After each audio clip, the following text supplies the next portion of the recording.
Bonjour à tous et bienvenue dans cette troisième émission de Des Mélons de rugby, notre jeu qui vous permet de mieux comprendre les règles du rugby. Alors attention, on est prêt, on va pouvoir démarrer la première question de cette nouvelle émission.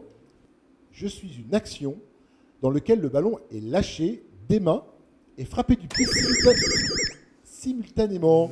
Alors Gilles, quelle est votre réponse? Je pense que c'est le drop.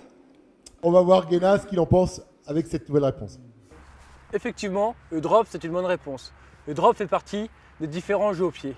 Voyons avec notre spécialiste du jeu au pied, Christopher, quelles sont les différentes formes de jeu au pied? Effectivement, il existe plusieurs formes de jeu au pied. Il y a le jeu au pied de pression, le jeu au pied d'occupation et également le jeu au pied pour marquer des points. Sur quelle partie du terrain tu utilises ce genre de jeu au pied? Notamment en sortie de camp, on va utiliser le jeu au pied pour le gain du terrain, pour sortir rapidement de la zone dangereuse dans laquelle on peut concéder des points à l'adversaire.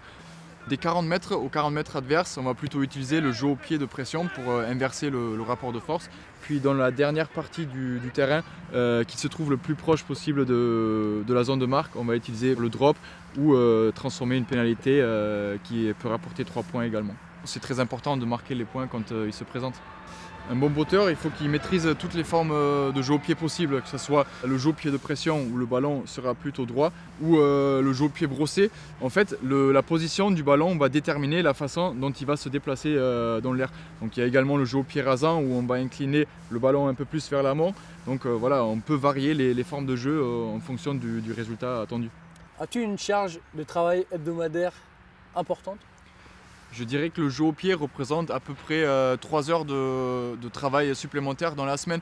Par ordre de priorité, je dirais que je travaille le plus sur mon jeu au pied qui rapporte des points, donc c'est-à-dire le tir au but. Ensuite, on va travailler également les coups d'envoi, les pénales touches et tout type de forme de jeu dont on a parlé tout à l'heure. Mais généralement, je dirais qu'il faut au moins 10 années de travail pour maîtriser clairement un des différents jeux au pied. Ouais. Et voilà, encore un nouveau point pour Gilles. Bravo Gilles. Merci.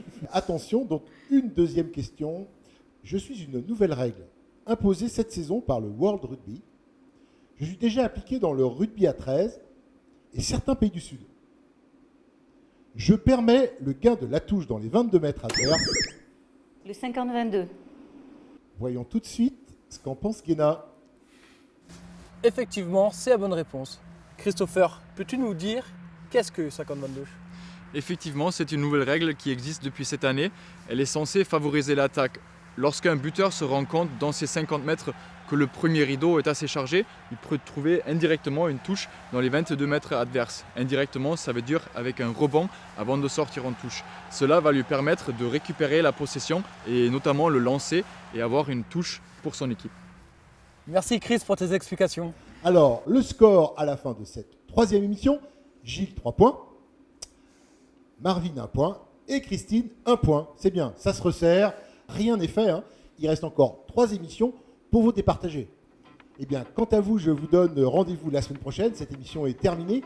N'hésitez pas, vous aussi, à jouer pour gagner des places avec nous, puis aussi à liker cette émission. Allez, je vous dis à la semaine prochaine, à tous les 3. Au revoir.